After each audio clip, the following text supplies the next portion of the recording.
everybody, welcome back to our channel, Duoing Life Our Way. Today's video is going to be about our trip to Kerala, tips and tricks for you, and a little bit of an explanation of how it went. First of all, we want to say that this place is worth its hype. Like, we know that it's called God's own country and it's known for its breathtaking nature-esque beauty, and yes, we agree with that.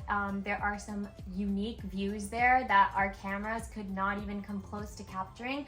So if you're thinking about taking a trip to somewhere in India and Kerala is one of your options, we highly recommend it. You don't need too many days there, but when you are there, it's a pretty easygoing, chill, more like based around scenery type of trip. So we'll start off with the visa. So Kerala being in India, you need to get a visa in order to come here, at least as a Canadian, and I think pretty much for everyone, every actually. country. Yeah. So make sure you do that way in advance because it does take some time, and you don't want to be stressing last minute. Okay, so the reason he's saying that is because he got his like 3 months before our trip, and I got mine 2 days before our trip. The reason being is that I have an OCI, but then there was some confusion around that. Whatever your status is, just make sure you check because the laws have changed after COVID. So you want to make sure you're reading up on the official government website and getting your visa on time if you need a tourist visa. Yeah. And I guess kind of a funny note on that is right when we finished getting our visas and stuff, the e-visas opened up for Canadians again, which e-visas only take like 4 days and you can do everything online. Yeah. Whereas we had to actually like go to like all these different offices, get in-person like checks. Actually, yeah, they don't even accept checks, so you need to get like a money order, which we didn't even know what that was. Yeah, but we basically learned a lot, throughout the process. A lot, yeah. Once you get to India, there's a couple of things that you will likely need or at least want to make your life easier. First things being a SIM card so that you can get a local Indian number, and you can also get some data plan so that you can start using the internet, and it'll help you with Google Maps and whatever you need in that sense. So data is so cheap here. The plan that I bought right from the airport was... So it's 500 rupees, Indian rupees for 1.5 gigabytes a day. That's less than $10. Yeah, and that's for a whole month. So 500 rupees for 1.5 gigabytes a day for a whole month. And then we opted to also get an extra 50 gigabytes for 300 rupees, and that's basically gets used after your 1.5 gigabytes for the day is done. It starts tapping into that, and that kind of just drains. So it's more than enough, and that's also between the two of us. Like I didn't get a SIM card, so she's just been hotspotting me the whole time, and we just only have one data plan. So as soon as you land, get yourself a SIM card, just because it's way easier at the airport rather than any of the local stores, because you need some sort of ID, like Indian ID. To get the SIM card, it's going to be activated within like a day, like within 24 hours it should be activated. There's a couple steps that you need to do depending on which service you choose, so make sure you just follow those steps and then you're good to go from there, and you have an Indian number. In the airport, when you're just about to exit, there is a section where you can get a SIM card, but also there's a section where you can get the prepaid taxis to take you wherever. And I bet a much better option, if you want to save a little bit of money, is to call an Uber. So this is where we got a major culture shock. So we ordered a prepaid taxi, and then in the car we were talking about getting food, and our taxi driver ended up taking us to a restaurant instead of the hotel, and we said, oh no, like we want to go to the hotel first. So then he took us there, and he was willing to wait outside for us until we checked in, came back out, took us to a restaurant, and then waited outside while we had our food. And this is like, we didn't pay him anything extra on top of what we had paid originally, which was just to take us to the hotel. He ended up asking us for more money after, like obviously we were going to pay him, but even then this entire trip cost us around $10, but took like 2-3 hours of his time, and we were really shocked that he was just gonna sit and wait outside. But we've come to realize that this is like basic customer service in terms of drivers and taxi services within India, and at least within Kerala. Yeah. So there are 3 ways that you can organize your Kerala trip. So the first way is that you can do everything on your own, meaning booking accommodations, booking a driver, and then booking all your different excursions, whatever it is that you want to see.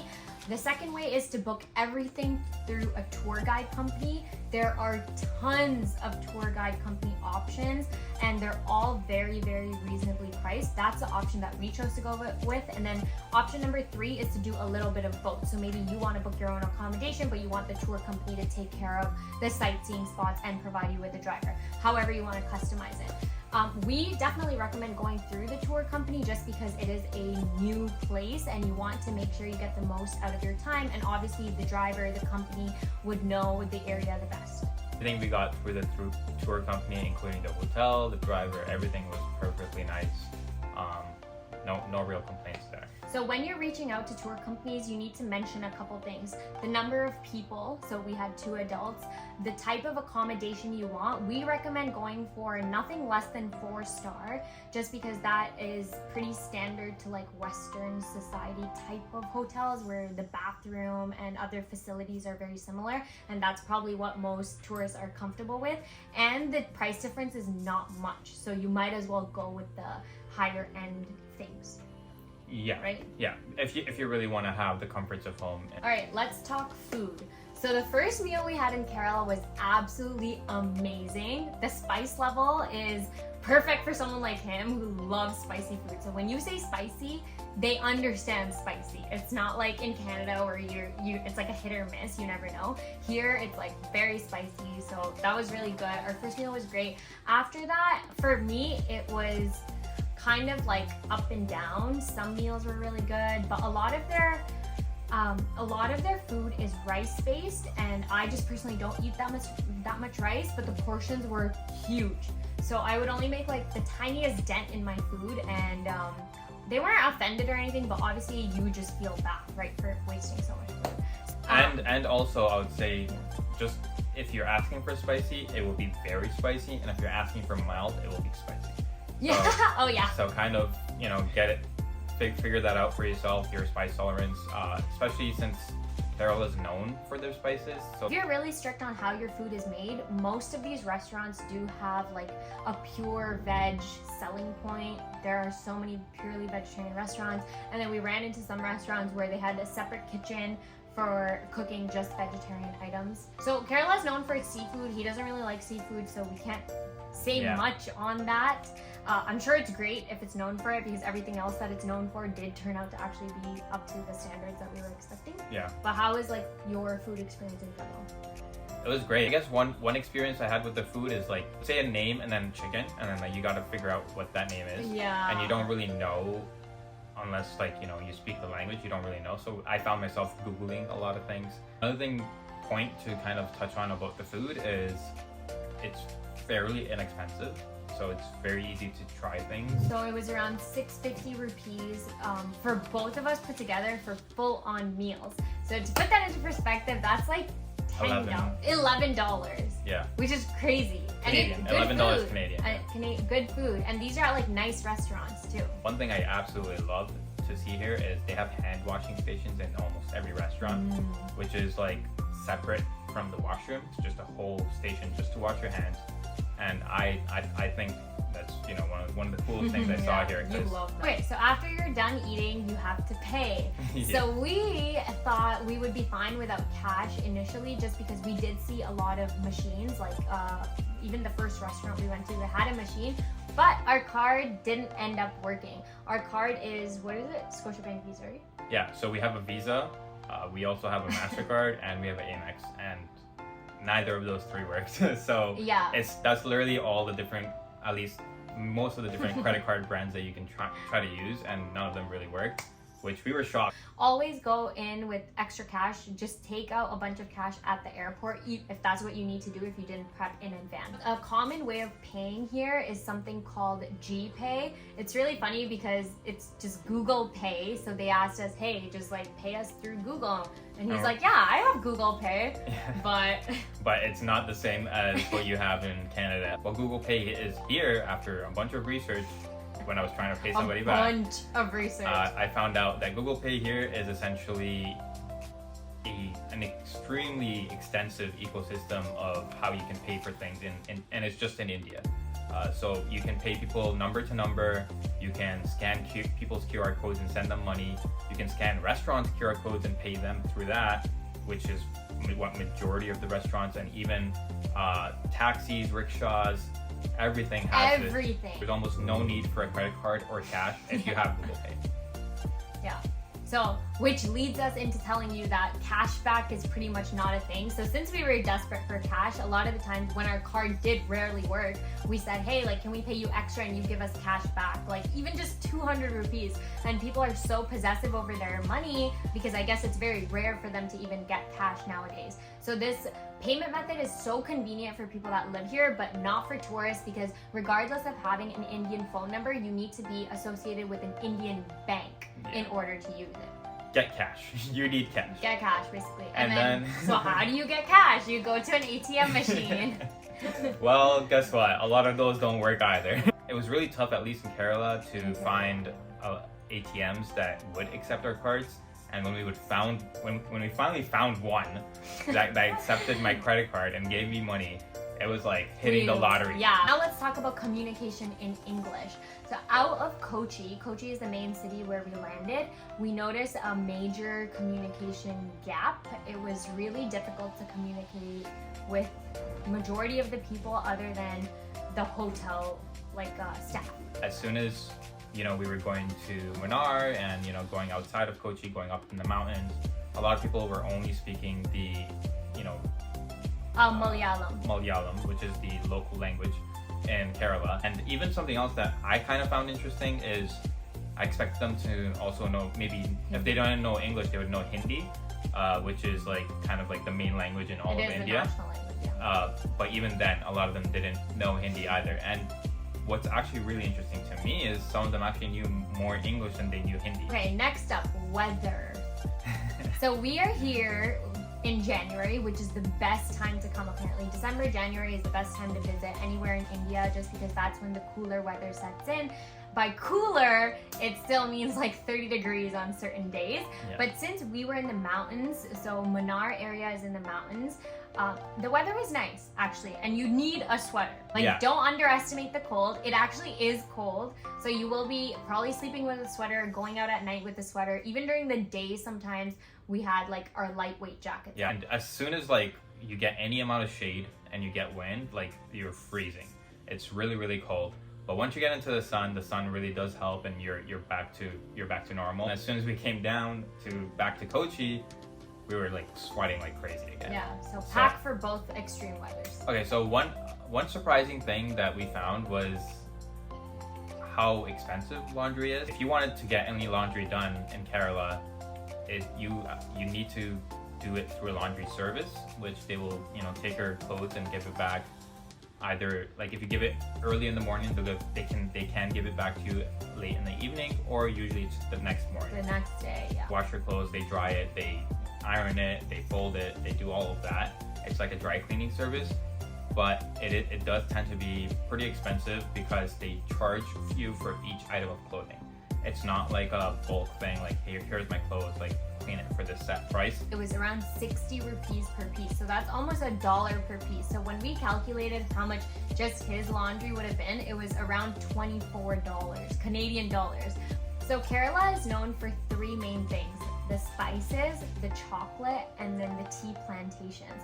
So these are three things that you want to touch on during your trip there. So the first thing we did was we went to a spice farm. By the way, this is every step you take, there's this new spice farm. So you're gonna be surrounded by it. The pricing is similar between all of them. So just pick one, just go to it. They're gonna give you a little tour, show you how they make spices, and they're huge advocates for Ayurvedic medicine and healing, which we love to learn about. And number 2, it's also known for its chocolates. Kerala is second biggest producer of cocoa beans in India, which is really cool. So random, I wouldn't have guessed that. So there are so many of them everywhere, and you can take a chocolate factory tour, also accessible every 2 steps you take. And then we just bought some chocolates, had them. Just a nice fun little thing to do. And then the third thing are the tea plantations, so also known for its tea. This adds to the beauty so much. Like there's just fields and fields of beautifully organized tea plantations, which are very unique to this, like to that part of the country.